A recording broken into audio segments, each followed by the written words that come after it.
नहीं है तो फिर जिक्र किस चीज का, और है तो फिर फिक्र किस चीज का। तो उसी पे मैं बैठा रहता हूँ सिद्धांत पे कि फिर अगर भगवान है तो फिर मुझे फिक्र मैं किसी चीज़ का जनरली करता नहीं हूँ। जो हो रहा है होने दें, सब महिमा है गुरु जी की, जैसा हो रहा है वैसा होने देता हूँ।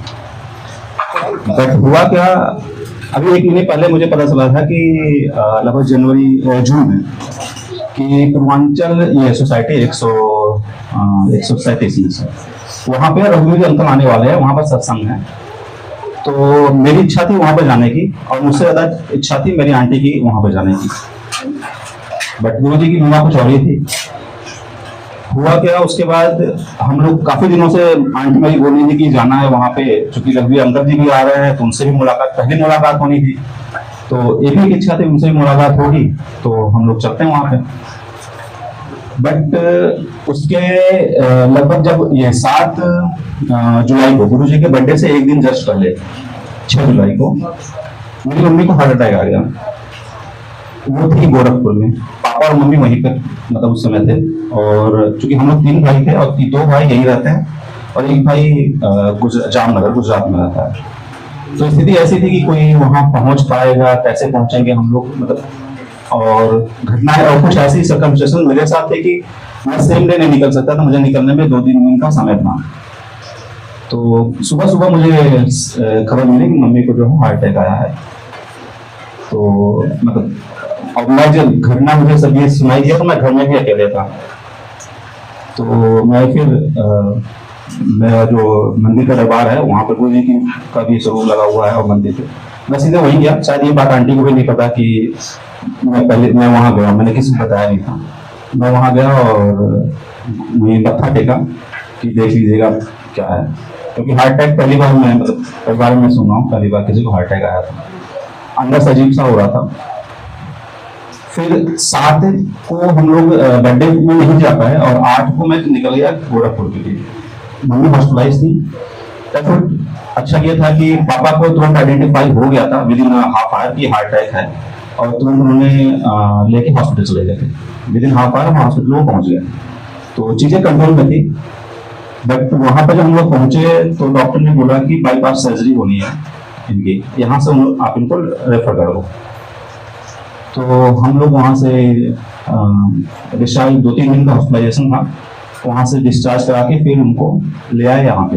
अभी वहीं पे थे, लगभग 1 हफ्ते वहाँ पर हम लोग स्टे किए थे। और उसी नेक्स्ट वीक में 15 तारीख को 14 या 15 को था संगत पूर्वांचल में। तो हुआ क्या, उस बीच अब हम लोग, अब ऐसा कुछ था भी नहीं कि वहां पर जा पाएंगे या नहीं जा पाएंगे, क्या घटनाएं घटित होंगी। बट 2 दिन पहले ही मेरे पास पायलटी का, मतलब मेरे आंटी के पास पायलटी का फोन आता है कि वहां पे सेवादार के लिए आप अगर अंकल जाना चाहें तो जा सकते हैं, मतलब जाना चाहें तो आ जाए। अब सर्कमस्टेंसेस ऐसी थी कि मैं वहां पे था, मैं खुद ही क्लियर नहीं कर पा रहा था कि मैं जा पाऊंगा कि नहीं जा पाऊंगा। बट नेक्स्ट डे हम लोग वहां से, फिलहाल नेक्स्ट डे हम लोग कुछ बोले नहीं, पायलटी से शांत रह गए कि देखते हैं क्या करते हैं। नेक्स्ट डे हम लोग मम्मी को लेकर यहाँ आ गए, यहाँ नोएडा। यहाँ पर मेट्रो हॉस्पिटल दिखाए, उन्होंने बोला बाईपास के अलावा ये इनके उसमें वाल्व में भी कुछ इशू है, तो ओपन हार्ट सर्जरी होगी। अब टेंशन और बढ़ गई, ओपन हार्ट सर्जरी का नाम सुन के ही हालत खराब हो गई सभी लोगों की। तो फिर मैंने बीच में मैंने बोल दिया था अपनी आंटी से कि आप ऐसा करिए, आंटी को मैसेज कर देते कि 1 दिन का समय है, सैटरडे का समय है। और फ्राइडे को हम लोगों ने दिखाया था मम्मी को यहाँ मेट्रो हॉस्पिटल में। तो वहाँ हम चले जाते हैं संगत, वहाँ पर सेवादार के लिए चले जाते हैं, देखते हैं क्या होता है। फिर तो वहाँ पर मैं गया, सेवादार सेवा की जो भी मिला सेवा मैंने किया। और रघुवीर अंकल जी भी आए हुए थे, तो रघुवीर अंकल जी से सभी लोग मिल रहे थे। मैं देखा था जितनी भी संगत आई थी सभी संगत मिल रही थी, तो मैं भी उसी फ्लो में जाके मिल के आ गया उनसे, बस मिला और चलाया। मतलब कुछ ऐसा मेरे मन में ऐसा कुछ आया नहीं मैं क्या बात करूँ, क्योंकि मुझे आइडिया नहीं बात क्या करना चाहिए किसी से, पर उस कंडीशन में मैं क्या बातें करूँ मुझे नहीं समझ आया, तो मैं बस मिला और चलाया। उन्होंने भी आशीर्वाद दिया और मतलब एक जैसे नॉर्मल संगत थी वैसे ही उन्होंने ट्रीट किया और मैं भी चलाया। फिर जब सारी संगत लगभग चली गई थी, सेवादार भी रुके हुए थे और कुछ लिमिटेड संगत थी, तो मैं रघुवीर अंकल ऐसे खड़े थे, मैं उनके पास ऐसे थोड़ी सी दूरी पे जाकर मैं खड़ा हो गया। मैं ये देखना चाह रहा था कि लोग बातें क्या करते हैं रघुवीर अंकल से, क्या समझना चाहते हैं, मैं वही समझना चाह रहा था। तो 2-3 संगत जो है रघुवीर अंकल से बात की। उसके बाद पता नहीं क्या हुआ, मैं ऐसे बस सुन रहा था, रघुवीर अंकल मेरे तरफ देखने लगे। मैं उनसे कुछ नहीं बोला, मैं वो बस मेरी तरफ वो आई कांटेक्ट में आ गए। मैं उनकी तरफ देख रहा था, वो मेरी तरफ देख रहे थे, और मुझे ऐसा फील हो रहा था कि उनके लिप हिल रहे हैं। वो ऐसा बोल रहे हैं कि बोल, क्या बोलना चाह रहा तू, बोलो, मतलब अब बोलो, अपनी बातें बोल दो। अब वो कंटिन्यूसली मेरी तरफ देख रहे हैं, सारी सारी संगत को वो छोड़ के बस मेरी तरफ वो ऐसे उतनी दूर बैठे होंगे जितनी दूर वो आंटी हैं, उतनी दूर से वो बस मेरी तरफ देखे जा रहे थे। विदिन मिनट मैं देखता रहा, उनके आई कांटेक्ट से आई कांटेक्ट होता रहा। फिर मेरे पता नहीं मेरे क्या हुआ, मेरे से अपने से सब कुछ निकल गया कि अंकल ऐसी ऐसी घटनाएं हैं। और मुझे समझ नहीं आ रहा, मेरी आंटी भी आना चाहती थी बट आ नहीं पाई। उसमें मुझे ये नहीं समझा कि मैं क्या बताऊं, तो मैंने एक लाइन ऐड कर दी कि मेरी भी आंटी आना चाहती थी, इस वजह से मेरी आंटी नहीं आ पाई। तो रघुवीर अंकल बोलते हैं कि ऐसा करना, कल मुझसे 11 बजे बात करना। तो किसी तरीके से उनका नंबर मैंने लिया और आंटी को बोला कि आप बात कर लो, क्योंकि मुझे नहीं समझ रहा मैं क्या बात करूंगा, आप ही बात कर लो। तो कल क्या बात करना, मैं तो बता देना बात, देखते हैं हम क्या, मतलब क्या गुरुजी क्या बुलवाते हैं अंकल से। तो पहली बार घंटी गई रघुवीर अंकल के पास, और पहली बार ही घंटी बजी, और पहली बार में ही रघुवीर अंकल ने फोन उठा लिया। और उसके बाद आंटी ने उनसे बताया सारी घटनाएं, क्योंकि 3-4 ब्लॉकेज थे, हार्ट में बाईपास भी था, वॉल में भी इशू था। तो मतलब मेरा सारा ध्यान वही था। तो अंकल ने बोला कि एक बार आप एम्स में दिखा लो, एम्स आप चले जाओ। अच्छा, उसके पहले मेरे मन में था कि मैं एम्स दिखाऊं, बट एम्स का जो प्रोसीजर मुझे पता था कि इतनी भीड़ और ये सब चीजों से मुझे मतलब हिम्मत नहीं कर रही थी।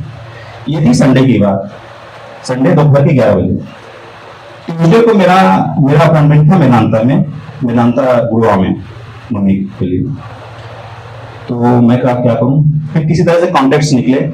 मंडे को मेरा एम्स में अपॉइंटमेंट हो गया। मैं गया वहां पे, चूंकि फर्स्ट रजिस्ट्रेशन वाला प्रोसेस था, तो पहले जूनियर डॉक्टर देखे, फिर उन्होंने दूसरे डॉक्टर के पास भेजा, सीनियर डॉक्टर के पास। वहां मैं गया, क्योंकि पहले पापा गए थे इस जूनियर डॉक्टर के पास, फिर पापा बोले सर तुम ही चले जाओ वहाँ सीनियर डॉक्टर के पास, देख लेना क्या कहते हैं। तो वो सीढ़ी थी उसकी एंजियोग्राफी की, तो उन्होंने उनको रिव्यू करना था। उन्होंने रिव्यू करके आए मेरे पास, बुलाया मेरी मम्मी को। मैं गया और मम्मी भी गई। उन्होंने बोला कि मैं बस एक सजेशन लेने गया था कि क्या ये जो कह रहे हैं वही बात प्राइवेट हॉस्पिटल वाले कह रहे हैं, दोनों चीज सिमिलर हो तो ठीक है। उन्होंने कहा स्टंट लगाना है और आप 1 लाख की व्यवस्था है। मैं कहा हाँ जी। तो ऐसा करो कल लगा दूं। मैं कहा कल, मतलब मैं साइलेंट हो गया। मैं कहा अच्छा पापा से पूछ लेता हूँ, मतलब कल स्टंट अचानक से, मतलब ऐसा एक्सपेक्टेड भी नहीं था कि कल की डेट में एम्स में ऑपरेट कर पाएंगे वो। तो कल नहीं, पापा से पूछने की जरूरत नहीं, वो मैंने लिख दिया, जाओ। उन्होंने तुरंत उसकी जो प्रोसीजर बुक है उस पर उन्होंने लिख दिया, जाओ कल स्टंट लग जाएगा, आप जाओ वहां पे अपना प्रोसीजर फॉलो कर, पता कर लो। फिर मैं गया जहां उन्होंने भेजा था। वहां उन्होंने मुझे बोला कि आप सुबह जो है 8 बजे आ जाना, आपका अपॉइंटमेंट तो लेट है बट आप 8 बजे तक आ जाना, जिससे कि आप जब आपका टर्न आए तो आप अवेलेबल रहोगे। मैं कहा ठीक है। तो चूंकि यहाँ से एम्स है भी दूर, तो तैयार होते और जाते जाते 10 बजे। और मुझे ऐसा फील हो रहा था कि जैसे कोई आपका वेट कर रहा हो, आप आइए और आपका हम ट्रीटमेंट करने के लिए तैयार हो। वो फर्स्ट डे से मुझे ऐसी फीलिंग शुरू हो गई जब उन्होंने बोला कि कल, क्योंकि एम्स में नेक्स्ट डे मतलब ये तो टेस्टिंग भी मुझे आज तक नहीं मिली नेक्स्ट डे की। आप कोई वो पता नहीं कैसे सदगुरु जी की महिमा क्या चल रही थी। मैं वहां गया, वहां मुझे ऐसा लगा कि आपका पूरे तरीके से वेट किया जा रहा है, सारे पेशेंट को हटा के आपको आप ही का वेट किया जा रहा है। मैं गाड़ी से गया, पापा मम्मी को कार्डियोलॉजी डिपार्टमेंट में ड्रॉप किया हूँ, गाड़ी लेके मैं पार्किंग की तरफ गया। अभी मैं पार्किंग की तरफ पहुंचा भी नहीं हूँ, पार्किंग में गाड़ी पार्क भी नहीं किया था, पापा का फोन आता है कि ये लोग मम्मा को लेके चले गए ऑपरेट करने के लिए। मैं कहा चलेगा? कर हाँ। मैं कहा अच्छा। फिर मैं जल्दी से गाड़ी पार्क किया और दौड़े दौड़े फिर आया। मैं कहा क्या हुआ? कह रहे हैं कि वो आपका वेट कर रहे थे। बोले जैसे मैं पहुंचा वो बोले आप कहाँ थे? इतने दिनों से मैं आपका वेट कर रहा था, 2 घंटे से, मैं 3 घंटे से मैं आपका वेट कर रहा हूँ, आप लोग आए नहीं अभी तक, इतना लेट कहाँ रह गए? तो पापा बोले ट्रैफिक में फंस गया था, और विद इन 5 मिनट के अंदर वो अच्छा ठीक है कोई बात नहीं लेके चले गए। 1-2 घंटे के बाद मम्मी का ऑपरेशन हो गया और वो आईसीयू में शिफ्ट हो गई। क्योंकि मैं ही गुरुजी से जुड़ा हुआ हूँ, मेरी आंटी जुड़ी हुई है, मम्मा को तो उतनी ही बातें पता है जितनी हम लोग बताते हैं, जितनी हम लोग बोलते हैं ये जो प्रसाद है, ये गुरुजी है। क्योंकि गुरुजी का स्वरूप है तो गुरुजी ऐसे मम्मा जानती हैं, और संगत में कभी आई नहीं, एक बार बड़े दरबार गई हैं। तो जब मम्मी को होश आया तो मम्मी ने बोला कि जब वो ऑपरेट कर रहे थे तो उन्होंने बेहोश तो किया नहीं था, हल्का सा सुन किया था, तो उनसे बोले थे अपनी आईज क्लोज करने के लिए, और उन्होंने मम्मा ने अपनी आईज क्लोज किया तो उनको गुरु जी के दर्शन हुए। जय गुरु जी। फिर बस गुरु जी की कृपा सब कुछ चलता रहा।